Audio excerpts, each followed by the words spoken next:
ओम शांति। 2 फरवरी 2022 बाबा की महावाक्य। मीठे बच्चे, तुम अभी ईश्वरीय खजाने से पल रहे हो। तुम्हारा कर्तव्य है ज्ञान का खजाना बांटकर सबका कल्याण करना। प्रश्न: माया की ग्रहचारी आने से बच्चे कौन सा वंडरफुल खेल करते हैं? उत्तर: जब ग्रहचारी आती है तो ऐसे ऊंचे ते ऊंच बाप, टीचर और सतगुरु तीनों को ही भूल जाते हैं। वंडर है जो अच्छे अच्छे निश्चय बुद्धि बच्चे भी कहते हम नहीं मानते। आश्चर्यवत सुनंती कथंती भागंती हो जाते हैं। आज मम्मा बाबा कहते कल गुम हो जाते। पता ही नहीं चलता, लेकिन बाबा कहे फिर भी सब आएंगे, क्योंकि सबको शरणागति तो एक बाप के पास ही मिलनी है। गीत। ओम नमो शिवाय। ओम शांति। यह गीत तो बच्चे समय प्रति समय सुनते भी हैं और अपने पारलौकिक परमपिता परमात्मा को याद भी करते हैं। याद हमेशा उनको किया जाता है जिससे कुछ न कुछ सुख मिलता है। बनारस में शिव के मंदिर हैं, वहाँ बहुत जाते हैं और निराकार बाप को याद करते हैं। जैसे लक्ष्मी नारायण को सब याद करते हैं क्योंकि उनके राज्य में सुख था। तब ही राजा रानी की महिमा निकलती है। सारी दुनिया याद करती है ओ गॉड फादर। वह एक ही वर्ल्ड का फादर है और कोई तो वर्ल्ड का फादर नहीं है। वर्ल्ड का फादर है निराकार गॉड। उस एक को ही अवतार अर्थात रीइंकार्नेशन भी कहते हैं।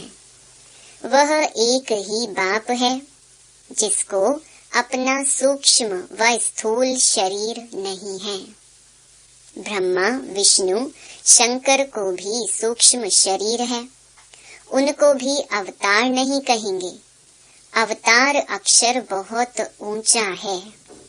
वह सबका बाप, सबको सुख देने वाला पतित पावन है। सर्व मनुष्य आत्माएं जो भी आती हैं, वह पहले सतो प्रधान, फिर सतो रजो तमो में आती हैं। उनको पतित दुखी होना ही है। पुनर्जन्म तो सब लेते हैं ना। ब्रह्मा को भी मनुष्य कहा जाता। विष्णु के 2 रूप लक्ष्मी नारायण को भी मनुष्य कहा जाता, तो उन्हों को भी हम अवतार नहीं कह सकते हैं। अवतार तो सिर्फ एक ही है। बाप आते ही हैं बच्चों को वर्षा देने। आते भी तब हैं जब सारी दुनिया पतित हो जाती है। जो भी मनुष्य मात्र हैं, सब गॉड फादर की रचना है। भिन्न नाम रूप से सब गॉड फादर जरूर कहते हैं। हर एक आत्मा की बुद्धि उस बाप को याद करती है। ऐसे नहीं ब्रह्मा विष्णु शंकर को याद करते हैं। ब्रह्मा विष्णु शंकर को बाप नहीं कहेंगे। बाप तो एक क्रिएटर को ही कहेंगे। जब संगम युग होता है, सभी मनुष्य पतित हो जाते हैं। तब बाप अवतार लेते हैं कल्प के संगम युग पर, कलयुग को सतयुग बनाने। क्रिएटर है ना, दिखाते हैं। ब्रह्मा द्वारा स्थापना कराते हैं, शंकर द्वारा विनाश, विष्णु द्वारा पालना कराते हैं। आते भी हैं भारत में। शिवरात्रि भी भारत में ही मनाई जाती है, परंतु जानते नहीं कि शिव का नाम रूप देश काल क्या है। बाप कहते हैं मुझे ना जान सर्वव्यापी कह देते हैं। मेरी बहुत ग्लानि कर देते हैं, जिस कारण भारतवासी बिल्कुल ही पतित हो गए हैं। जब भारत में सब पतित आत्माएं बन जाती हैं, तब फिर मैं आता हूँ। कलयुग में कोई भी पुण्य आत्मा पवित्र आत्मा नहीं हो सकती। पवित्र दुनिया में पवित्र आत्माएं रहती हैं। उसको कहा जाता है संपूर्ण निर्विकारी दुनिया। उसकी भेंट में कलयुग है विषयस दुनिया। कलयुग के अंत और सतयुग के आदि को कहा जाता है संगम। द्वापर और त्रेता को नहीं मिलाएंगे। अंत माना सारी पुरानी दुनिया का अंत और नई दुनिया का आदि। सतयुग है पावन दुनिया, फिर कलाएं कमती होती जाती हैं। सतयुग त्रेता को भी एक समान नहीं रखेंगे। बाप कहते हैं, मुझे बच्चों ने नंबर वार ही पहचाना है। इस समय ही यह कहा जाता है, क्योंकि माया सामने खड़ी है, घड़ी घड़ी भुला देती है। कहते हैं हम ब्रह्मा के बच्चे, शिव के पोत्रे हैं। यह कहते भी भूल जाते हैं। अज्ञान में ऐसी बात कभी नहीं भूलेंगे। यहाँ सामने कह देते हैं कि हम ब्रह्मा के बच्चे नहीं हैं। एकदम भूल जाते हैं। इतना भूल जाते हैं जो फिर कभी याद भी नहीं करते हैं। यह एक बड़ा वंडर है। भारतवासी ये भी जानते हैं कि स्वर्ग बनाने वाला परम पिता परमात्मा है और नरक बनाने वाला माया रावण है। फिर दोनों ही बातें भूल जाते हैं। न बाप को जानते न रावण को जानते। शिव को पूजते हैं और रावण को जलाते हैं। परंतु वंडर यह है, जिन्हों को पूजते हैं उनके ऑक्यूपेशन बायोग्राफी का पता नहीं, और रावण जिसको जलाते हैं उनका भी पता नहीं कि रावण क्या चीज है। मनुष्य मात्र यथा राजा रानी तथा प्रजा, उसमें सब आ जाते हैं। सब तुच्छ बुद्धि हैं। बाप समझाते हैं, और जो धर्म स्थापन करने आते हैं उनको रीइंकार्नेशन नहीं कहेंगे। अवतरण एक बाप का ही होता है भारत में। परंतु भारतवासी खुद ही भूल जाते हैं। भल परमपिता परमात्मा की पूजा करते हैं, परंतु वह कब आया, क्या किया, कुछ भी जानते नहीं। न बाप को न रचना के आदि मध्य अंत को जानते हैं, न देवी देवताओं की बायोग्राफी को जानते हैं। इसलिए ही दुखी हैं। भारतवासी पहले कितने सुखी थे, बिल्कुल ही विश्व के मालिक थे। अब वह भारतवासी यह नहीं जानते कि हम सब पावन श्रेष्ठाचारी थे। अगर थे तो कैसे बने, कुछ भी नहीं जानते। यह है वंडर। बाप कितना क्लियर कर समझाते हैं।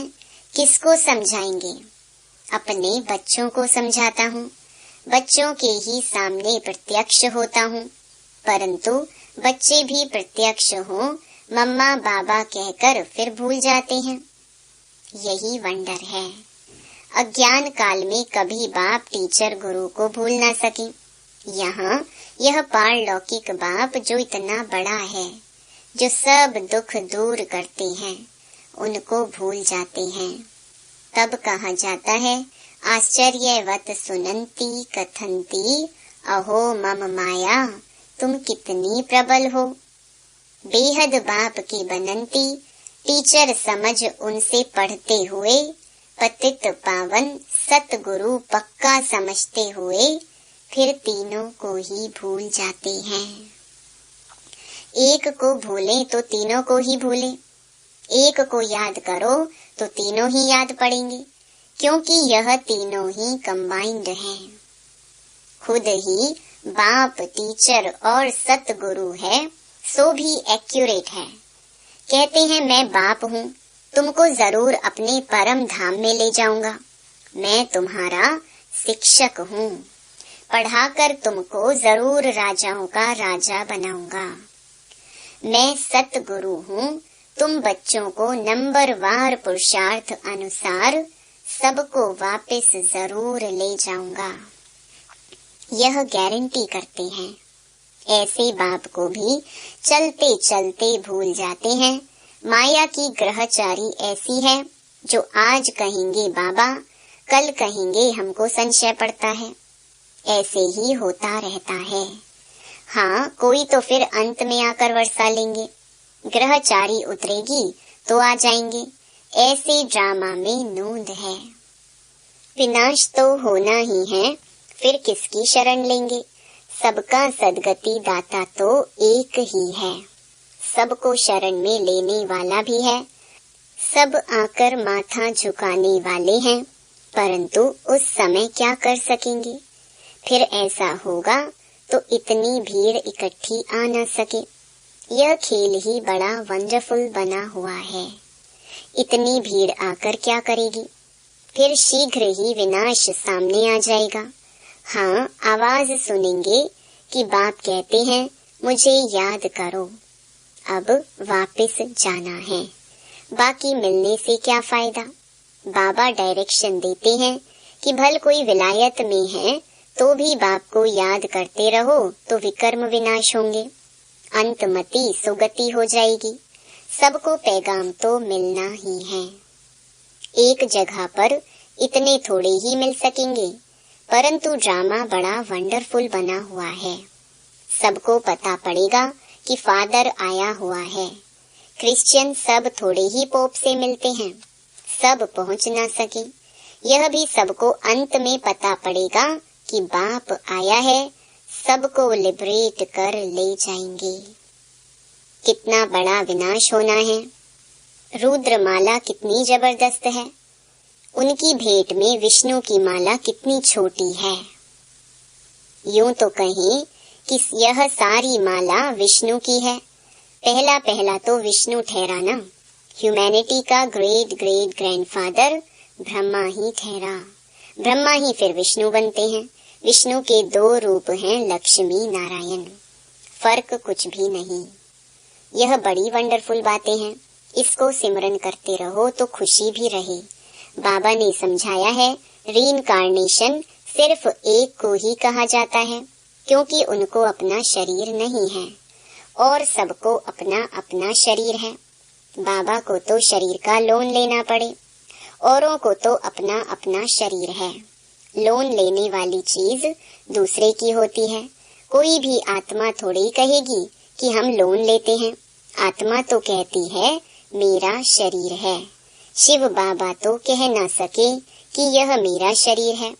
वह सिर्फ आधार लेते हैं बच्चों को नॉलेज देने और योग सिखलाने।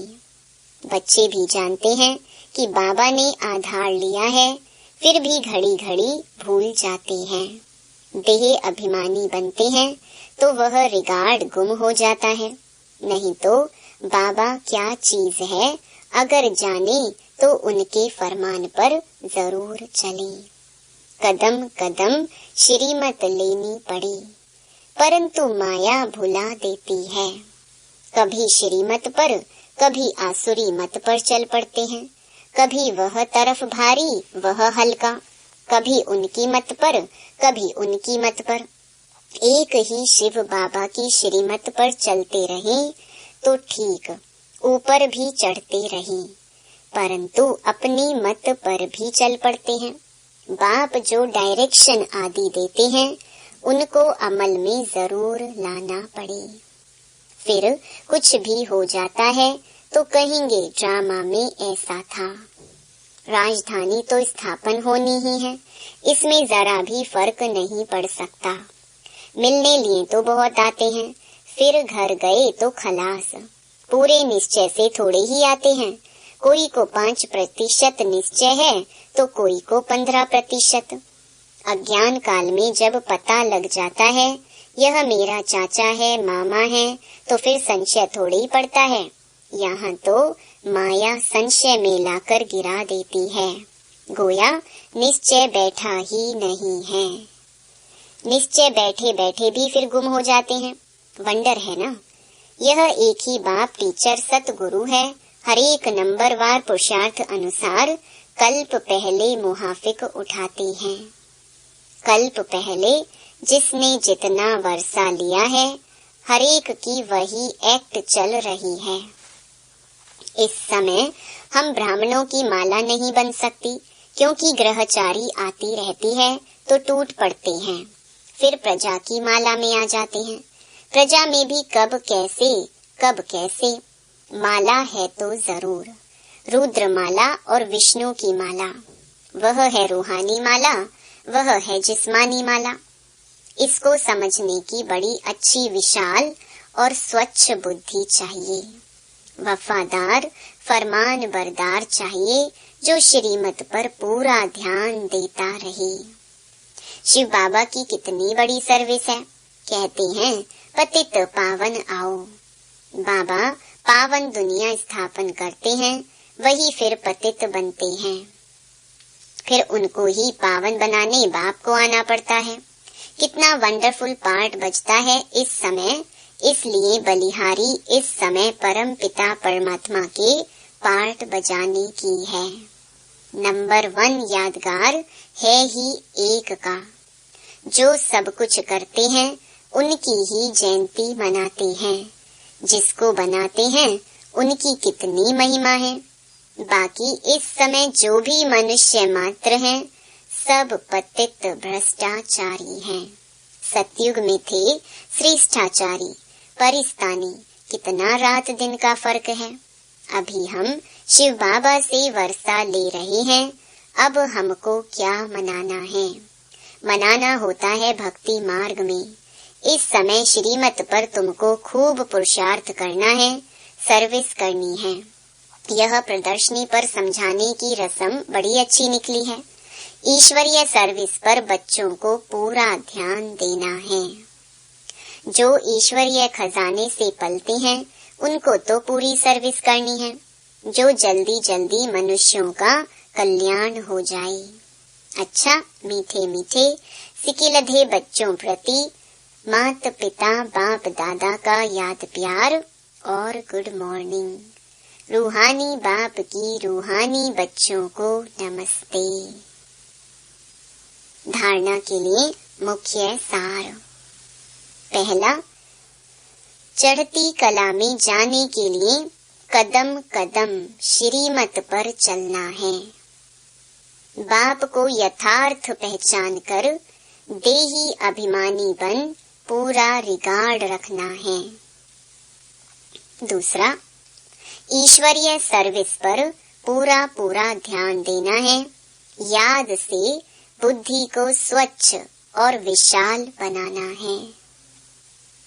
वरदान, नॉलेज की लाइट और माइट द्वारा सोल कॉन्शियस रहने वाले स्मृति स्वरूप भव।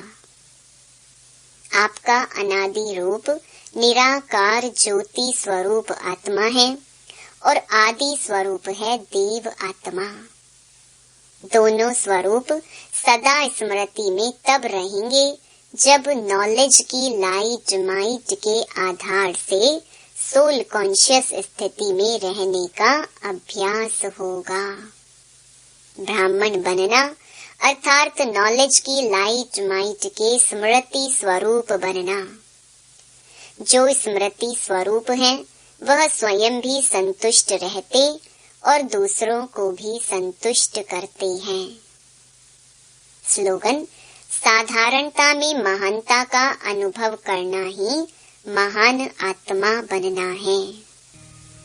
ओम शांति। मेरे मीठे मीठे भाई और बहनों, बाबा के इस अनमोल खजाना यानी ज्ञान रूपी मुरली को जन जन तक पहुंचाना हम सब की कर्तव्य नहीं बल्कि धर्म है। मैं तो अपना धर्म निभा रही हूँ। अब आपकी बारी। आप भी अपनी व्हाट्सएप और फेसबुक और दूसरे सोशल मीडिया के ग्रुप में शेयर कीजिए। क्या पता आपके इस नेक काम की वजह से किसी की जिंदगी जीने की एक नई राह मिल जाए। और हाँ, आप भी इस YouTube चैनल को सब्सक्राइब कर लीजिएगा ताकि आपको भी रोजाना बाबा की मुरली को सर्च करना ना पड़े। शिव बाबा की अमृत वर्षा हम सब पर ऐसे ही बरसते रहे।